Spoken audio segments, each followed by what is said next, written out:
for those of you who have not decided on whether or not you want to summon on the Super Dragon Ball Heroes banners, there's these two banners right here. You have a banner with a bunch of the premium units from previous years getting Extreme Z Awakenings, and then you have the new banner right here with completely brand new units this year with the Dokkan Fest, SSJ4, Limit Break, Goku, and Vegeta, and also Super Hearts, and then the non-Dokkan Awakened, just SSRs of this Janemba Modified, and also this Golden Metal Cooler. One thing to note about the Super Dragon Ball Heroes banner every single year is that when you do a multi-summon, you get a guaranteed featured SSR with that multi-summons. In the very last slot, at the end of your summon, you will receive one of these characters no matter what, because these are all the featured units right here. So you have this SSJ4 Gohan, SSJ4 Bardock, Supreme Kai of Time, Brainwash, Robelu, Janemba Modified, Gold Metal Cooler, Super Hard, Super Full Power Saiyan 4 Limit Breaker Vegeta Xeno, and Super Full Power Saiyan 4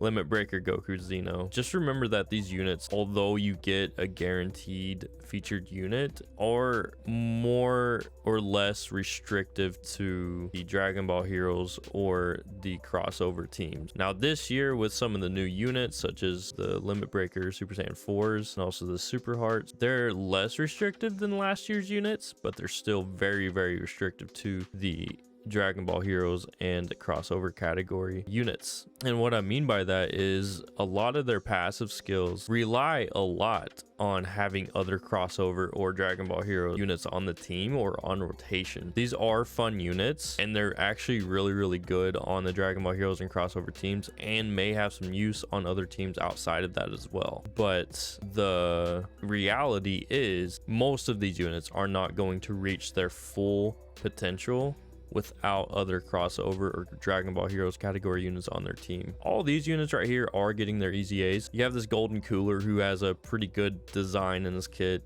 Cumber, Few has been on the fence with a lot of people, him being good or not, but I would say he's okay after his EZA. The Super Saiyan 3 Goku is pretty good. There's Super Saiyan 3 Vegeta Xeno. He is good, but in the shadow of the Super Saiyan 3 Goku, it's unfortunate that they didn't make him as good as the Super Saiyan 3 Goku, and his kit really didn't have as much going for it as the Super Saiyan 3 Goku kit did. So, and then you have Supreme Kai of Time, which has a really, really good Extreme Z Awakening. In her passive skill, she actually gives support to all allies after Extreme Z Awakening. All allies keep +3 attack and defense +40% and chance of performing a critical hit +12%. So she's giving that to the whole team, and it's not restricted to any category or any type of unit. It's all units, extreme and super. So she actually has a really good Extreme Z Awakening. Great Saiyaman 3 also has a pretty decent Extreme Z Awakening, and from the showcases I've seen of him, he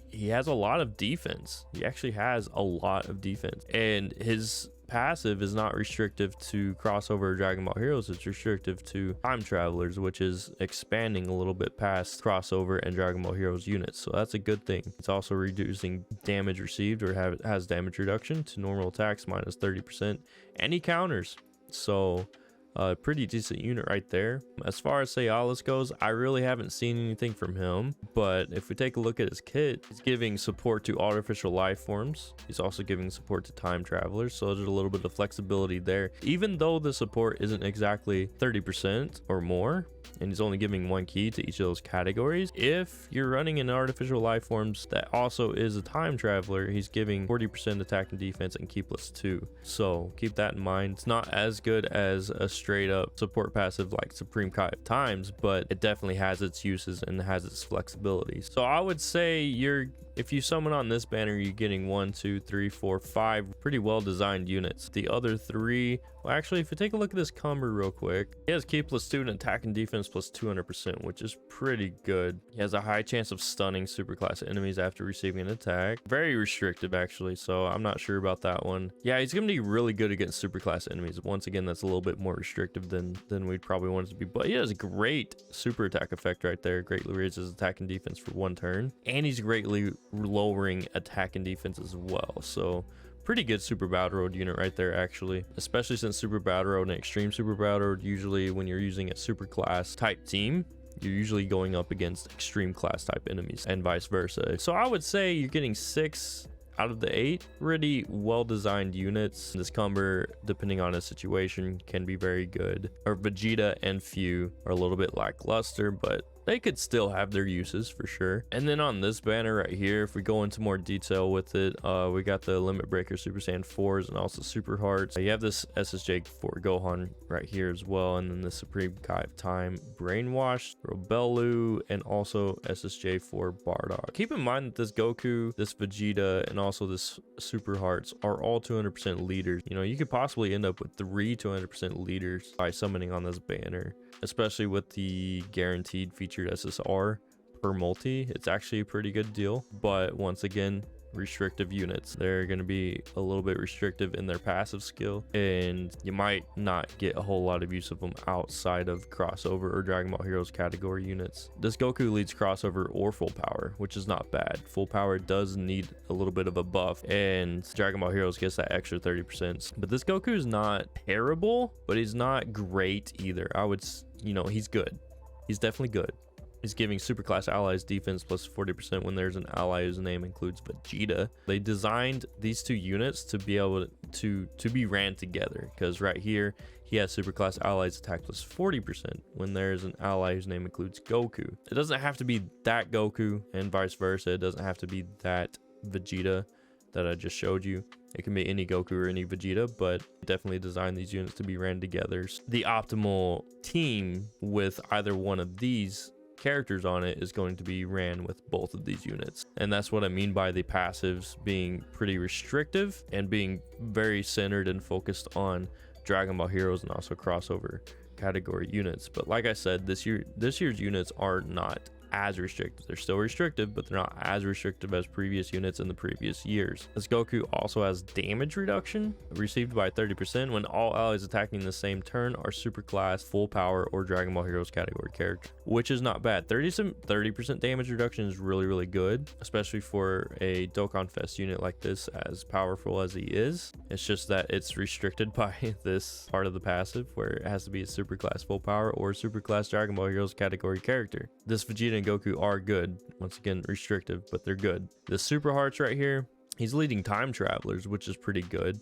He guards all attacks for 5 turns from the start of turn, so already that's definitely looking like a super battle road unit. And he's giving extreme class allies key +1 in attack and defense plus 30%. So he's giving a support buff, and he guards all attacks for the first 5 turns, which is pretty good. I think those are the 2 most resonating highlights of his passive that make him actually pretty good. Once he transforms into Ultimate Hearts, which by the way, the condition to do that is this can be activated starting from the 3rd turn from the start of battle if all allies are extreme class, or starting from the 5th turn from the start of battle if the character receives an attack 5 or more times in battle. And with the way his passive is, you probably don't want to run them outside of an extreme class team. I would say that condition's acceptable for sure. But he's getting key +3 in attack and defense plus 200% when he becomes Ultimate Hearts. And he also disables enemies guard while all allies attacking the same turn are extreme class crossover category characters. And once again, that's what I mean by a very restrictive passive. Very good effects, very good abilities, just restricted to certain teams and certain categories. I mean, overall, these units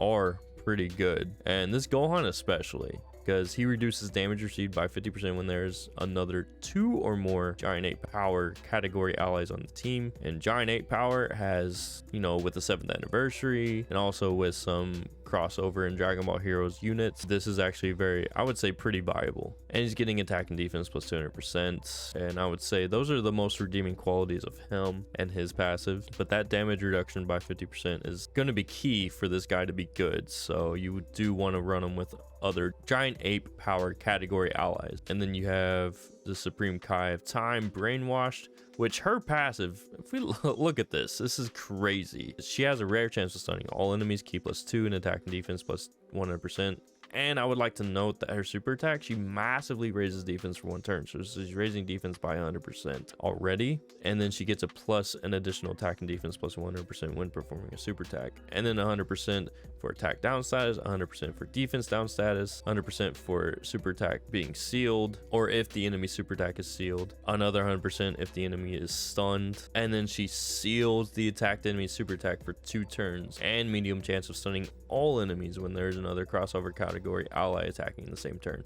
At least her passive only requires 1 crossover category ally. And look at the team she's on. She's buffing Portara, buffing Time Travelers, which is good, Corroded Body of Mine, which needs help.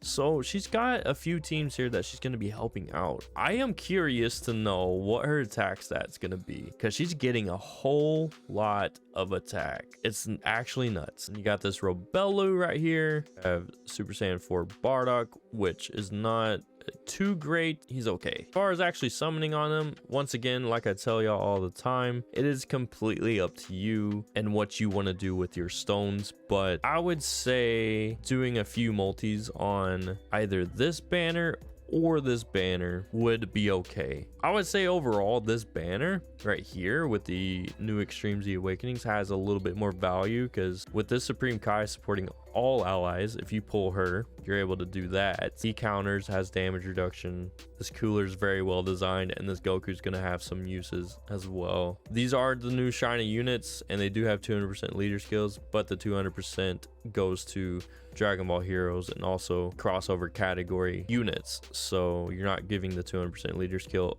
outside of those categories. So keep that in mind too as you're making the decision whether or not you want to summon. But I would say it's worth a few multis just because you get a guaranteed featured SSR on either one of these banners. It's not just one or the other. So if you're looking for an exact count of stones that you should use on these banners, 150. I think that's a safe amount. Just keep in mind that there's a possibility of Beast Gohan and Orange Piccolo dropping anytime. We have the New Year's Step Up banner coming up, which will be a superb amount of value for newer players because it'll help you build more cohesive teams with a bunch of Dokkan Fest leader skills in units that you will get from the New Year's Step Up banners. Make sure you spend your stones wisely and remember to have fun with Dokkan Battle in your way. Don't let anybody ruin your personal experience, because at the end of the day, you need to do what you need to do to have fun with this game. It is a game after all, so don't take everything I say or any other content creator super seriously. We're just trying to help you decide on where you should spend your stones, but